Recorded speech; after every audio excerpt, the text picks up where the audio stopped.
എസ്കേന് വേണ്ടി ഞാൻ ഇവിടെ ഒരു ഇവിടെ വാ. എസ്കേന് വേണ്ടി ഞാൻ ഒരു ഗിഫ്റ്റ് വാങ്ങിക്കുകയാണ്. ഈ ചേച്ചിയുടെ മകൻ വരച്ചാണ്. മകന് സുഖമില്ല, മകൻ ഹോസ്പിറ്റലാണ്. അപ്പൊ ഞാൻ എസ്കേന് വേണ്ടി ഏറ്റുവാങ്ങി. പിന്നെ തീർച്ചയായിട്ടും അത് പൊട്ടിച്ചു നോക്കൂ, കുഴപ്പമില്ല. പൊട്ടുന്നില്ല, ഒരു ശക്തി ഇല്ലെന്ന് തോന്നുന്നു അല്ലേ? വലിച്ചു പൊട്ടിക്കൂ കൗശിക്കിനെ കൊണ്ടുവരണോ? കൗശിക്കിനെ എസ്കേൻ ഇവിടെ 12 പേര് നോക്കിയിട്ട് പൊട്ടുന്നില്ല. ഇപ്പൊ എന്റെ മാത്രം ശക്തിയുടെ പ്രശ്നമല്ല അത്. എസ്കേൻ പൊട്ടി തോന്നുന്നു, കുറച്ച് പൊട്ടി തോന്നുന്നു. ഓക്കെ എസ്കേൻ പൊട്ടി ഇവിടെ ഒരു മകന്റെ പേരെന്താണ്?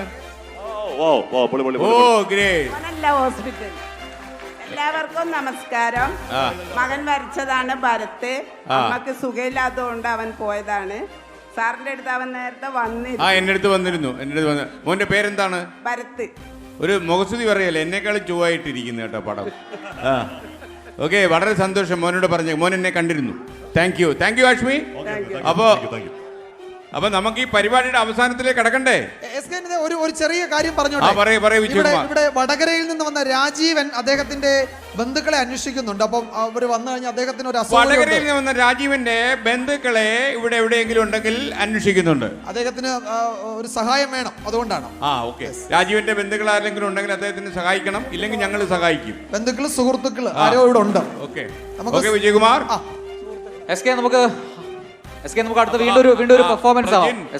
നമുക്ക് ഇനി ആ മനോഹരമായ കർമ്മം നിർവഹിക്കാനുണ്ട്. നമ്മുടെ ഭാഗ്യശാലിയാണോ എസ്കേൻ? ഭാഗ്യശാലിയാണെന്ന് അറിയാനാണോ? നമുക്കൊരു കാര്യം, ഒരു പാട്ട് നമുക്ക് ആ വലതു ഭാഗത്തിരിക്കുന്ന TV എന്നെ നോക്കി ചിരിക്കുന്നതായിട്ട് തോന്നുന്നത്. നമ്മുടെ സ്പാനിയോ 5 TV കൊടുക്കാൻ. സ്പാനിയോ TV. അതെ, നമുക്ക് നറുക്കെടുക്കണ്ടേ? വേണം. പാട്ട് കഴിഞ്ഞിട്ട് എടുത്താലോ? അപ്പൊ എല്ലാരും ഒന്ന് പ്രിപ്പയർഡ് ആയിരിക്കൂ. ആരാണ് ഭാഗ്യവാൻ, ആരാണ് ഭാഗ്യവതി? അയ്യോ, അങ്ങ് സന്തോഷം കൊണ്ടിരിക്കാൻ വയ്യാത്ത അവസ്ഥയാണ്. സുഗമദേവിയിലെ നായികയ്ക്ക് വരെ നാണം വന്ന് കേട്ടാ. ഓക്കെ, അപ്പൊ നിങ്ങളെ എല്ലാവരും മനസ്സിൽ വിചാരിച്ചോളൂ, ഈ TV നിങ്ങൾക്ക് കിട്ടുമെന്ന്. എനിക്കാരും കിട്ടത്തില്ല. Okay, ready. ഓക്കെ, പ്രജിൻ, അടുത്തൊരു പെർഫോമൻസ് ആണ്. നമുക്ക് വീണ്ടും താജിക്കെന്ന് വിളിച്ചാലോ? ഈ പ്രജിന്റെ ഒരു 2 ലൈൻ കേൾക്കാൻ ആൾക്കാർക്ക് താല്പര്യമുണ്ട്. അത് പാടിയിട്ട് അവർ വരട്ടെ. ആ കൈ ഒന്ന് അടിച്ചു കൊടുത്തേ. കൈ അടിച്ചാലേ പ്രജിൻ പാടൂ. പ്രജിൻ എപ്പോഴും പാടുന്ന റൊമാൻറ്റിക് സോങ് ഇല്ലേ? ഏതാന്നറിയാ പാട്ട്? ചന്ദനലേപ സുഗന്ധം. അത് ഞാൻ ജെയിംസ് സാറിന് ഡെഡിക്കേറ്റ് ചെയ്യുന്നു. എന്തായാലും പ്രേക്ഷകരായിട്ട്. ഓക്കെ, പറയൂ പ്രജിൻ, പാട്ട് പറയൂ. പാട്ട് നല്ലൊരു പാടാകും. ചന്ദനലേപ സുഗന്ധമാണോ ജെയിംസ് സാർ പാടേണ്ടത്? അതെ. ചന്ദനലേപ സുഗന്ധം ചൂടിയതാരോ, കാറ്റോ കാമിനിയോ.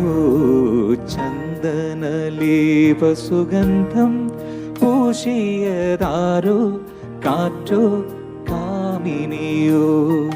മൈവണ്ണപ്പെട്ടി തുറന്നു കൊടുത്തത് യൗവനമോ ഋതുദേവതയോ? യൗവനമോ ഋതുദേവതയോ?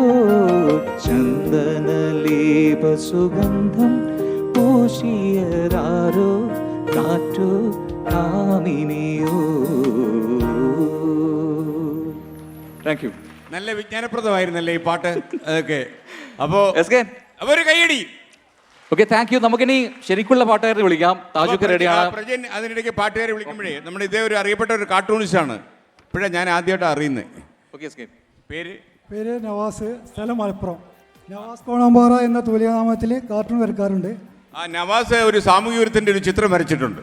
Prajin, be careful. ഇതാരുടെയാണെന്ന് ഇപ്പോഴും അറിയാൻ പറ്റും. ഒന്ന് നോക്കി, ഇതാണ് ആ ചിത്രം. നിങ്ങൾ കാണിച്ചല്ലോ. നമ്മുടെ ആങ്കേഴ്സ് ആണ് കുറെ പേരുണ്ടല്ലോ സാമൂഹ്യ വിരുദ്ധ. അനുജ രാജേഷ്, KR ഗോപികൃഷ്ണൻ, ദീപക് തർമ്മടം അല്ലേ? എല്ലാവരും ഉണ്ട്. പിന്നെ പിടികിട്ടാത്തൊരു പ്രതിയും. Okay, ready. സന്തോഷം. Thank you. താങ്കളുടെ നല്ല ചിത്രകാരനാണെന്ന് മനസ്സിലായി. ആരോഗ്യത്തോടെ ജീവിക്കുക എന്നേ പറയാൻ പറ്റും.